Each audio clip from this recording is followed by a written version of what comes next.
Itu loh. Al-Ahdal itu. Itu yang awal. Ya, wa bidzalika, dan dengan demikian faqad bayyana, sungguh telah menjelaskan siapa Husain bin Abdurrahman Al-Ahdal anna jadda Ba'alawi alladhi yantasibuna ilaihi amida ila iddi'a'i syaraf, ya, bahwasanya kakeknya Ba'alawi itulah yang menisbatkan dirinya secara sengaja kepada pengakuan syarif, ai idda'a syarafa wan nasab syarif, yaitu mengaku sebagai syarif dan berintisabun nasab kepada syarif. Wa naqala hadza mu'arrikh al-Yaman, ya, dan telah menukil hadza, keterangan ini, siapa? Mu'arrikhul Yaman, sejarawan Yaman. Al-Aqwa fi Hijril Ilmi wa Ma'aqilihi wa Ma'aqilati, halaman 606 dalam kitab Hijr Ilm, gitu. Ya, wa 'allaqa bil hasyiyati ala qauli Husain Al-Ahdal, dan ditaklik di dalam hasyiyahnya ala qauli Husain Al-Ahdal, atas pernyataan Husain Al-Ahdal, ai intasaba ila Ali bin Abi Thalib. Nah, monggo. Ya, ini awal jauh dari mic kan. Kopeng pakai ini.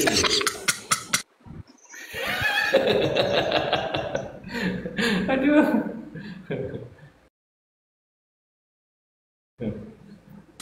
Ini awal mulanya. Oke, Bang Ajila, silakan. Ya. Awal mulanya Ba'alawi mengkloning nasab Bani Ahdal ini di sini nih ceritanya nih, Gus. Iya.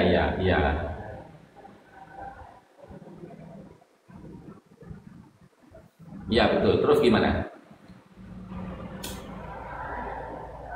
Apa namanya, yang mengkloning nasabnya Ba'alawi kan dari sini toh, bahwa Abdurrahman As-Sakaf di situ ngomong kepada Abdurrahman, ininya Bani Ahdal di situ, bahwa kakek saya juga hijrah, makanya dia itu ngomong kalau satu kakek lah, sama-sama Bani Ahdal gitu, Gus, yang hijrah dari Irak ke Yaman, seperti itu. Nah, ketika Bani Ahdal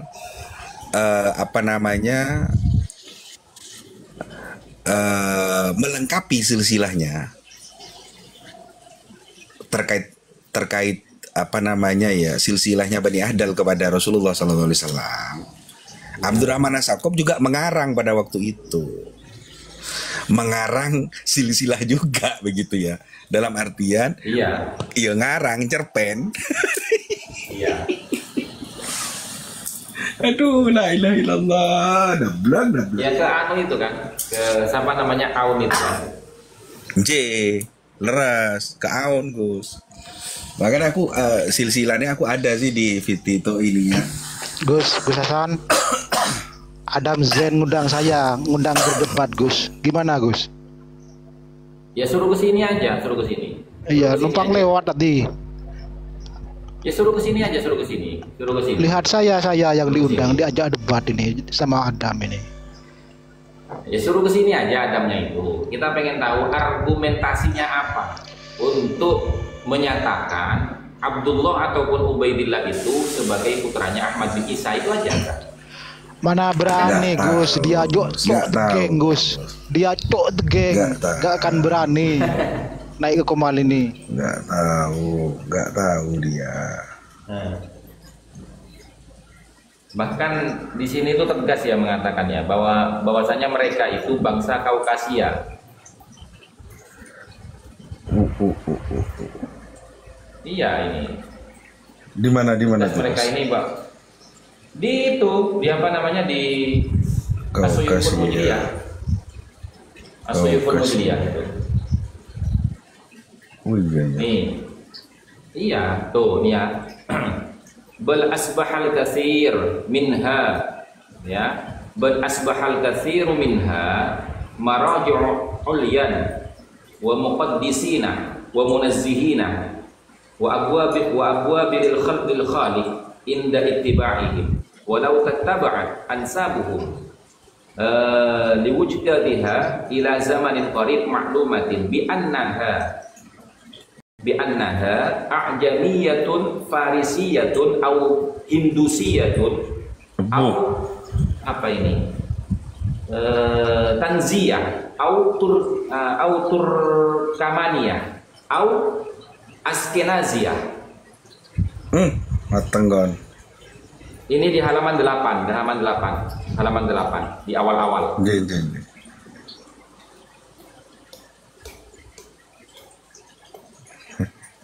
Ini dikatakan itu. Mereka itu bangsanya itu Askenazi. Aduh, bener juga yang dinarasikan teman-teman ya. Memang Askenazi. Oh, iya. Iya kan mereka kan mendengarkan dari Kiai Imad. Kiai Imad itu kan ngambil dari kitab ini. Subhanallah, benar. Makanya kan ketika podcast di Gus Fuad Pleret itu bersama dengan Kiai Imad, Dr. Sugeng, saya kan mengatakan bahwasanya Ori itu salah mengatakan bahwasanya penelitiannya Kiai Imad itu mendapatkan respon positif dari Naqabatul Ashraf At-Talibiyin fi Alamin Islami dalam bentuk kitab As-Suyuful Mujriyah. Itu bohong Ori itu. Kurang teliti dia. Padahal yang benar itu ya Kiai Imad itulah yang merespon terhadap penelitian yang sudah dimaklumatkan oleh Naqabatul Ashraf. Kenapa? Karena kitab As-Suyuful Mujriyah itu bentuk konsensus ulama ahli nasab yang di open posting oleh Naqabatul Ashraf pada tahun 2017. Sementara polemik nasab ini yang diawali dari terpublikasinya penelitian ilmiahnya Kiai Imad itu pada tahun 2022. Ya kan? Betul. Nah, berarti yang benar itu Kiai Imad lah yang merespon hasil konsensus ulama ahli nasab internasional di tahun 2017, kan begitu?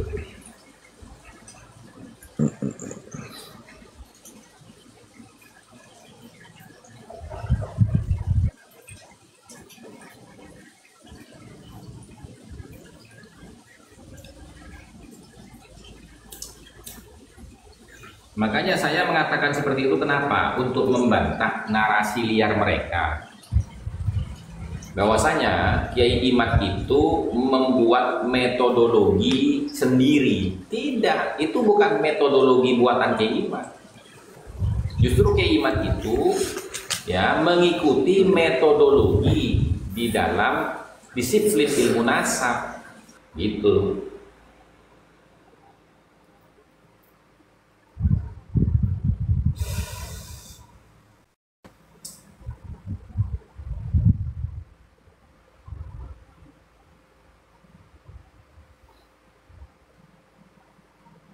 Betul.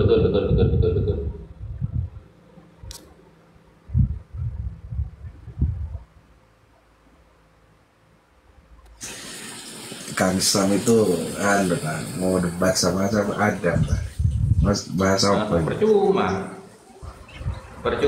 Wong Adam itu bulan Syakban itu kan menantang Gus Ali Zain untuk berdebat di Cilacap.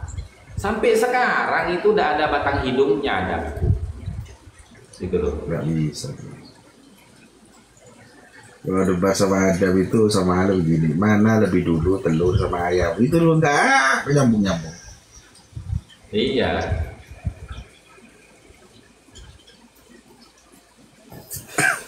Mana nih debater ini kok diem debater ini? Kalau masalah telur dan ayam itu hanya orang-orang tasawuf yang bisa menjawab seperti saya.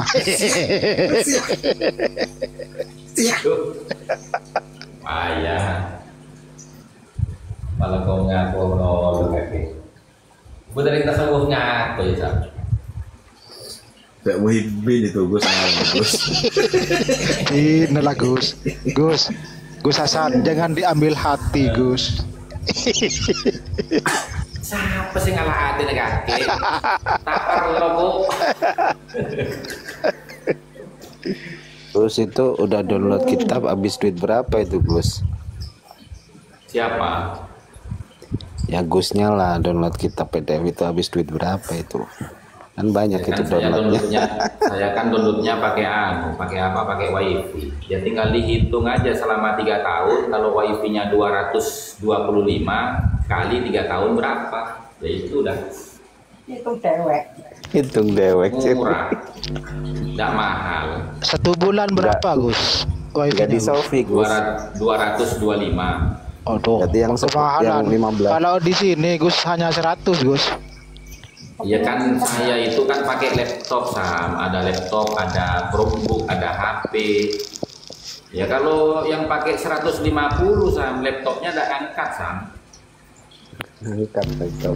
Oh, begitu. Dan 225 itu kan tergantung megabyte-nya kan. Gitu loh. Kan kalau masang itu ya kan ditanya ini buat apa Pak? Buat HP saja atau ada TV kabel atau ada laptopnya Pak? Nah, kalau semuanya itu paling murah 225 itu sudah kenceng Pak. Gitu.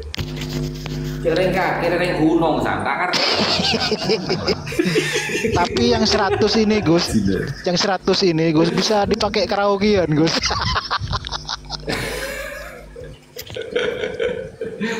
Tidak. Pada Habib ya Sam tak itu Gus. lempegel kan kok Sam. Tak lempegel lagi sama kok Sam. Yo, orang pengamat tasawuf memang nggak boleh benci Gus. Justru karena itu, karena selalu melakukan tasawuf itu pegel menurut Kan, saya. iya. Penting gitu ilmu sudah Gus.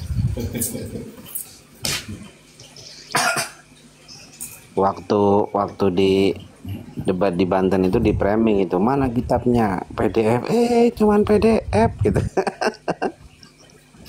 Iya, itu kan gini apa seakan-akan itu mau mengelabui orang awam kan. Masyarakat itu kan masih banyak kan ya, yang gaptek itu kan masih banyak gitu. Yang gaptek itu masih banyak, padahal ya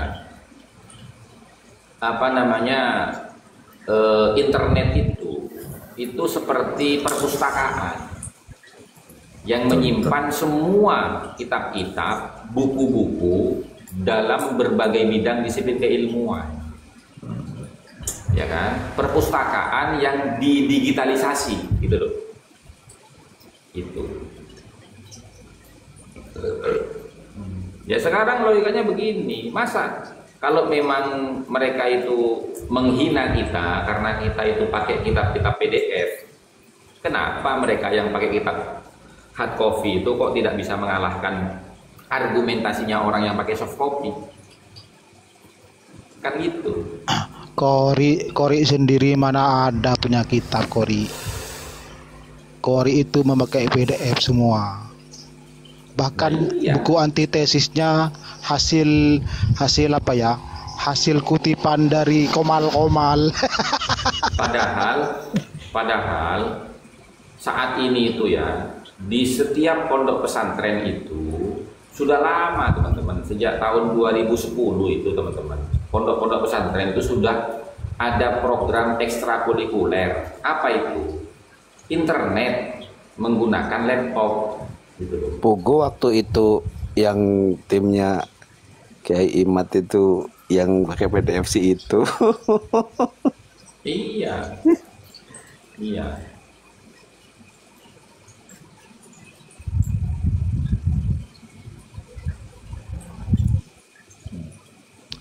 Tapi Mbak Alawi menyesal sampai ujung rambut Gus tentang adanya medsos ini Gus.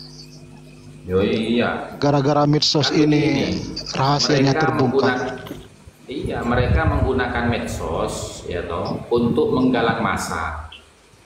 Mereka menggunakan medsos untuk menggalang massa dalam rangka apa namanya mengontrol. Bukan mengontrol ya, dalam mengumpulkan massa dalam rangka Memanage pemerintah kan. Iya, mendemo pemerintah kan. Gitu loh. Menggunakan medsos mereka. Dulu kan sempat tertangkap itu pembuat berita hoax itu kan dari kalangan Ba'alawi. Ya kan? yang disebut tim cyber itu. Nah, sekarang Allah membalikkan keadaan dengan medsos merungkatkan nasab mereka. Betul. Assalamualaikum warahmatullahi wabarakatuh. Saudaraku semua, sehat selalu. Waalaikumsalam warahmatullahi wabarakatuh. Amin, amin, amin. Alhamdulillah sehat-sehat. Nah, Bang Syam diundang malah di sini. Saya masuk. Terima kasih. Lanjut Gus. Iya.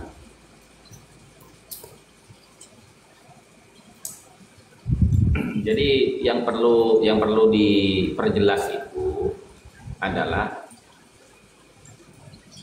apa sih bentuk isbat nasab itu, baik secara ucapan maupun tulisan, ya, seperti apa format daripada isbat nasab itu harus dijelaskan kepada masyarakat. Formatnya seperti apa isbat nasab itu? Pakai font apa gitu ya Gus? Enggak. Maksudnya kan begini ya. Kalau di dalam kitab Al-Kafi Al-Muntakhab fi Ilmin Nasab itu kan jelas ya. Tuh. Kan begini nih. Wa qad yakhtalifun nasu fi taqyimin nasabati. Dan sungguh ya, wa qad yakhtalifun nasu, dan kadang-kadang orang-orang itu berbeda pandangan fi taqyimin nasabati, di dalam menentukan status nasabah, wa mada adalatuhu, dan kapabilitasnya, wa mawthuqiyatuhu, dan kredibilitasnya, wa itqanuhu, dan integritasnya di bidang ilmu nasab. Kadzalika, seperti itu juga qad yakhtalifu, kadang-kadang berbeda pendapat orang-orang itu fi sihhati kitabin nasab, di dalam keabsahan kitab nasab, awil ruq'ati, atau ruq'ah, catatan ulama nasab, allati fiha khattun nasabah, yang di dalamnya terdapat tulisan ulama ahli nasab. Wa fi zamanina, dan di zaman kita ini, ikhtaffat aghlabu usuli kutubin nasab, telah hilang banyak dari kitab-kitab induk nasab. Wa aghlabu ma nakifu alaihi naskhul mustansikha, dan yang banyak beredar di antara kita ini adalah salinan dari beberapa salinan. Oleh karena itu, fala na'lamu hay'ata khattin nasabatil qadim, kita tidak bisa mengetahui format tulisan ulama ahli nasab yang terdahulu. Wala yu'minu ayyakunal kitab salima minad dassi fi ba'dil ahyan, ya. Dan oleh karena itu tidak ada jaminan adanya kitab-kitab yang beredar dari salinan, beberapa salinan yang ada itu salima minad dassi, itu selamat dari pemalsuan fi ba'dil ahyan, di sebagian waktu, gitu loh. Contoh misalkan ya, ada beberapa istilah-istilah yang digunakan oleh ulama ahli nasab ketika menulis sebuah silsilah. Contoh misalkan daraj, darajim, atau rojim saja, atau jim saja, itu yang menandakan bahwasannya tokoh historis yang tertulis dalam nasab tersebut adalah tokoh yang tidak punya keturunan atau wafat tidak punya keturunan. Nah, itu kadang-kadang ketika disalin dari salinan manuskrip yang lain itu, mungkin karena keteledoran, kurang teliti, sehingga kode daraj itu atau rojim atau jim itu tidak tersalin. Nah, zaman atau manuskripnya yang ditahqiq oleh para ahli nasab, begitu loh teman-teman. Sebagai komparasi gitu ya Gus ya. Iya. Makanya kenapa ketika sebuah kitab itu tidak ditemukan manuskripnya, maka integritasnya itu akan diragukan. Status keabsahannya itu akan diragukan gitu loh. Kecuali ada korinah. Gitu loh teman-teman. Makanya kenapa tidak bisa kita itu menganggap semua yang tertulis itu benar, karena kita tidak tahu apa yang tertulis itu sesuai tidak dengan maksud dan tujuan daripada si penulis, gitu loh. Benar.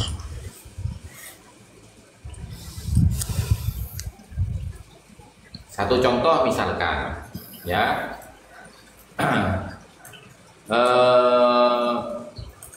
dalam catatannya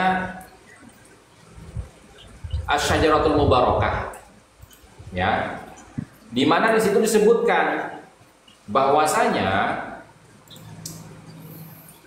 putranya Ahmad bin Isa itu hanya 3 orang. Nah, redaksinya bagaimana?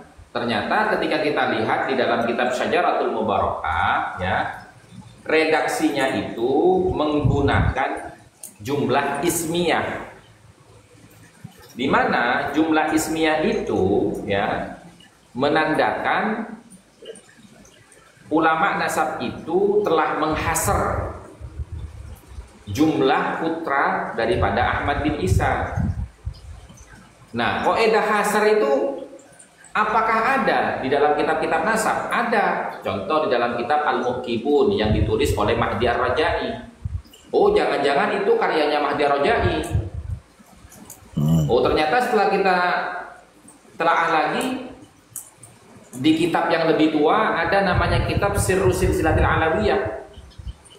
Itu kitab abad ke-4 Hijriah. Nah, di halaman 102 itu jelas ada keterangan tentang sigot hasr tadi, gitu loh. Ya. Di sini dijelaskan begini, teman-teman. Berarti kan sumber referensi tertuanya kan ini. Ya.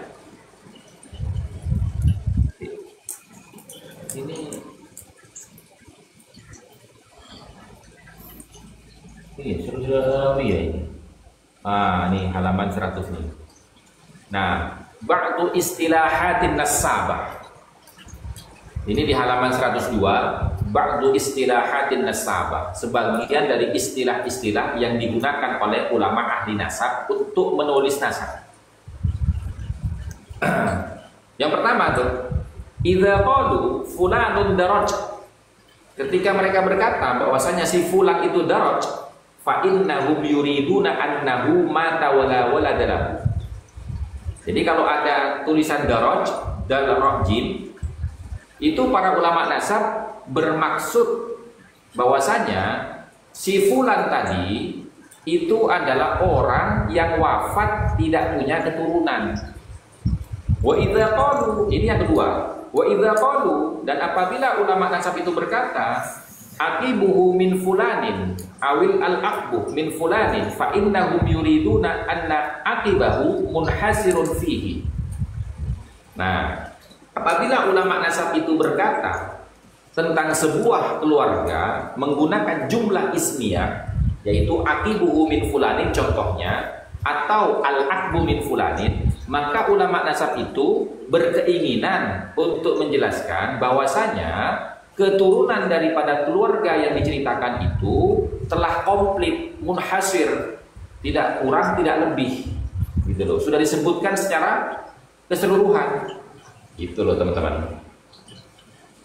Nah, wa idza qalu, dan apabila ulama nasab itu berkata fulanun aqaba min fulanin fa innahum yuriduna anna aqibahu laisa bimunhasirin fihi wa yajuzu ay yakuna lahu aqibun min ghairihi. Artinya ketika ulama nasab itu mengabarkan tentang jumlah keluarga menggunakan jumlah fi'liyah, ya, seperti contoh fulanun aqaba min fulanin, ya, Maka ulama nasab itu berkeinginan untuk menjelaskan bahwasanya keturunan daripada keluarga yang dibahas tadi itu tidak komplit, dan boleh jadi tokoh historis yang disebutkan di dalam perkataan ulama nasab tadi dengan menggunakan jumlah fi'liyah itu masih memiliki keturunan yang tidak disebutkan min ghairihi, dari yang lain. Gitu loh. Ini kan jelas. Ini kitab Sirru Silsilatil Alawiyah, ya, ditulis oleh Syekh Abi Nasr Sahal ibn Abdullah Al-Bukhari. Ya, beliau itu adalah ulama ahli nasab pada kurun abad ke-4 Hijriah. Berarti pernyataan-pernyataan ulama nasab di dalam kitab Al-Muqibun, Al-Kafi itu sumber referensinya dari kitab ini, Sirru Silsilatil Alawiyah, di abad ke-4 Hijriah. Gitu loh. Artinya apa? Bukan metodologi buatan Kiai Imad Sikut Hasr itu, tapi Kiai Imad menggunakan metodologi di dalam istilah-istilah ahli nasab ketika menyebutkan jumlah keluarga di dalam memahami redaksi dari kitab-kitab nasab. Begitu teman-teman.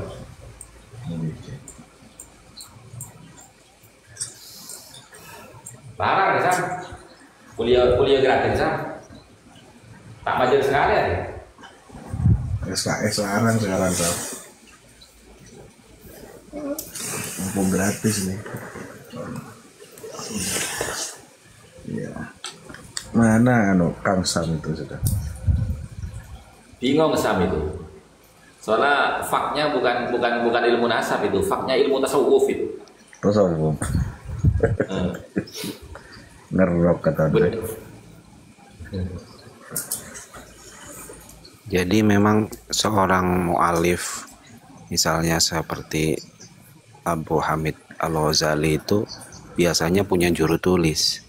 Kemudian apa yang ditulis oleh juru tulis melalui apa yang disampaikan oleh Al-Ghazali kemudian ditulis oleh juru tulisnya, itu tentunya ketika dibaca belum tentu sesuai dengan apa yang dimaksud oleh pengarangnya, kemudian dibaca oleh sang pembaca.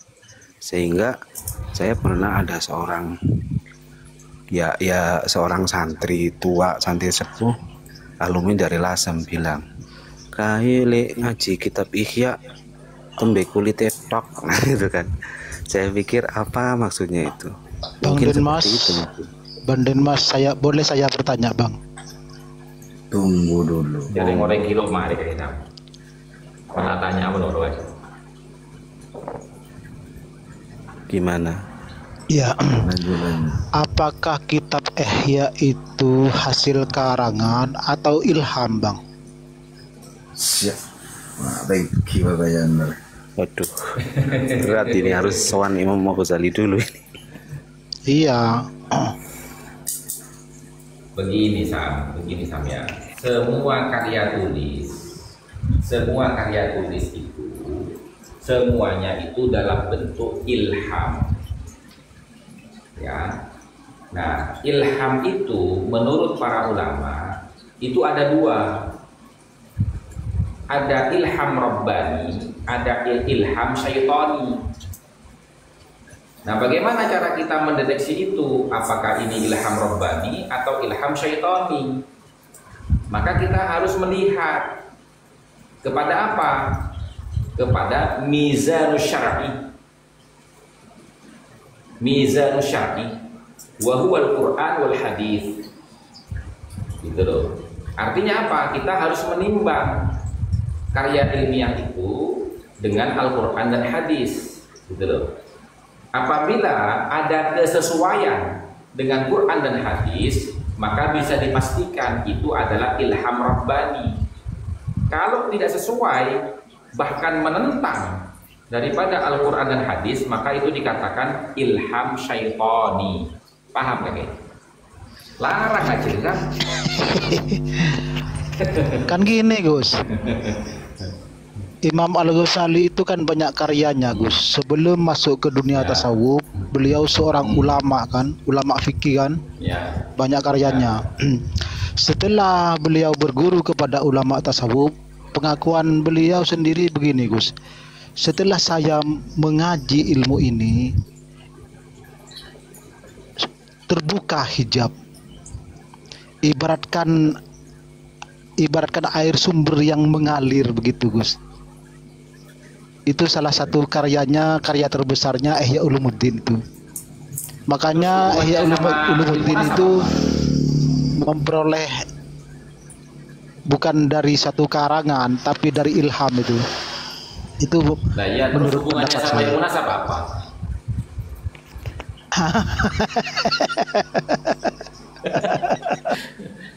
Mana tasawuf lo jadi Ilmu Nasab. Tapi Imam Al-Ghazali juga di Ihya juga membatasi tentang membahas ilmu kasyaf. Itu kalau nggak salah di bab ilmu juga diterangkan seperti itu. Artinya ketika kita bicara tadi yang disampaikan oleh Gus Hasan mengenai bahwa kitab tentang nasab tadi, pembahasannya itu tadi, kan, istilahnya kan tidak mesti kita harus timbang juga, ditimbang juga. Misalnya di kitab apa tadi itu yang tentang Syajarah Al-Mubarakah tadi itu sudah disampaikan. Jadi gini loh teman-teman ya, membaca kitab apapun itu membutuhkan korena untuk mendapatkan kepahaman yang sempurna. Tidak bisa kita itu membaca satu kitab kemudian menyimpulkan, itu nggak bisa. Harus mencari korena-korena dari kitab-kitab yang lain agar supaya kita tidak salah memahami apa yang kita baca. Sekali lagi ya, dalam metode penelitian atau metode penggalian informasi ilmiah itu dalam kitab Muqaddimat dijelaskan, falaisa kullu ma yuktabu sahihan.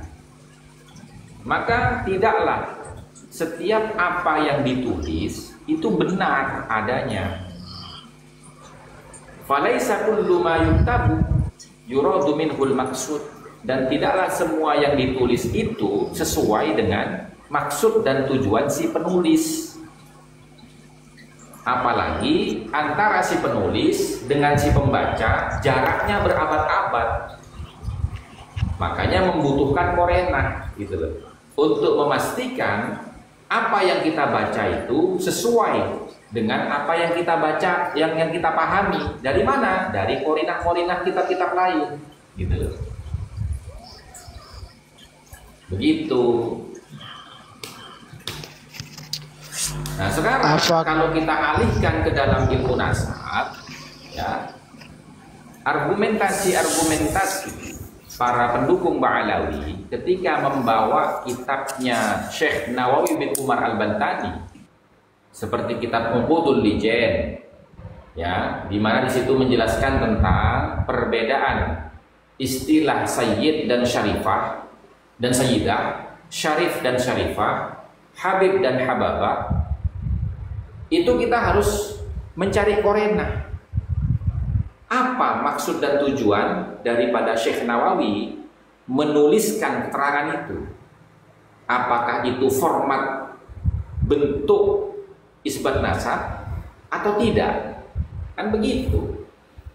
Nah, ketika kita tanya mereka, kalau Anda menyatakan Syekh Nawawi itu telah mengisbat nasab Ba'alawi, buktinya apa? Itu kitab Uqudul Lijen. Lah, korenahnya mana? Anda meyakini itu? Nah, mereka enggak punya korenahnya. Gitu.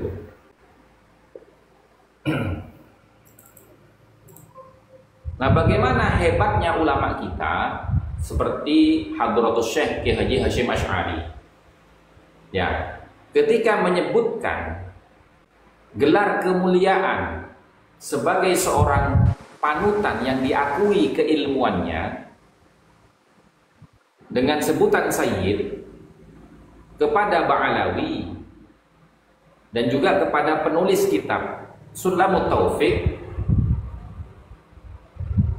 Hadratus Syekh Haji Hasyim Asy'ari itu memberikan korenah supaya pembacanya tidak salah paham. Dengan apa? Dengan menyebutkan Imam Ghazali dengan sebutan Sayyid.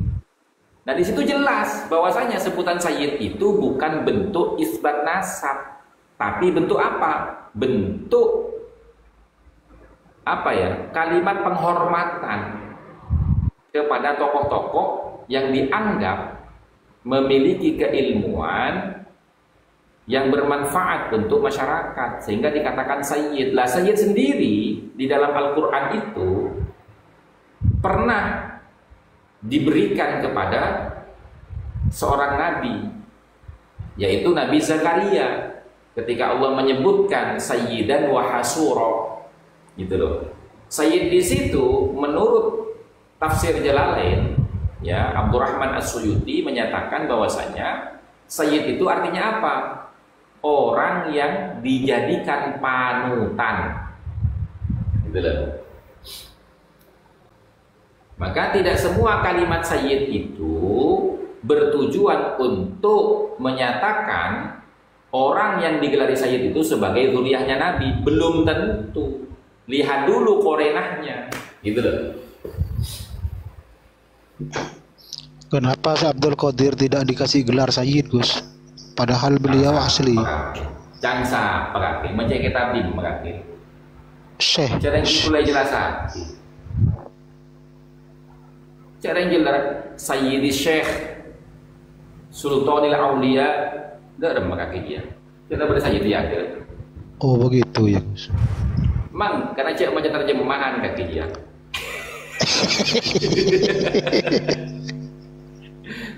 Cara yang jelas.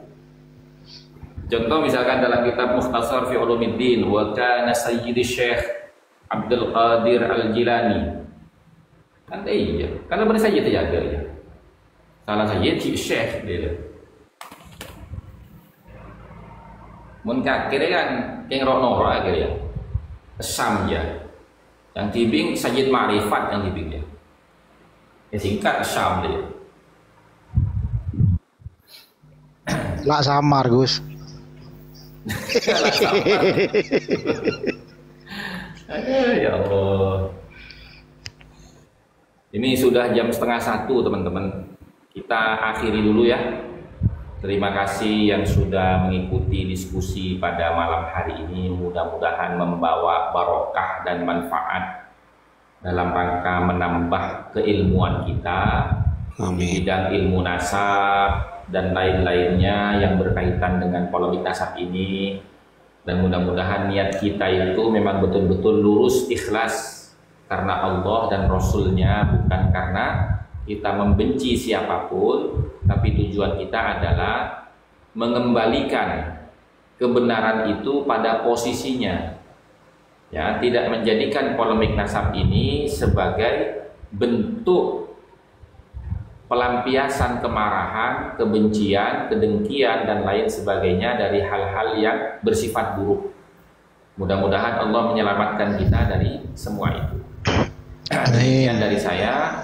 Mudah-mudahan panjenengan semua selalu diberikan kesehatan, dimudahkan segala urusan, dilancarkan rizkinya, dan diberkahi hidupnya di dunia wa dunia wal akhirah dengan keberkahan syafaatnya baginda Rasulullah SAW. Dan mudah-mudahan dengan keberkahnya kanjeng Nabi Muhammad SAW, Allah menjadikan kita keluarga yang sakinah, mawaddah, warahmah, yang bisa menurunkan keturunan yang saleh dan salehah, yang berbakti kepada kedua orang tuanya, yang bisa membawa kemanfaatan dan kemaslahatan bagi lingkungan masyarakatnya dan dibanggakan oleh bangsa dan negaranya.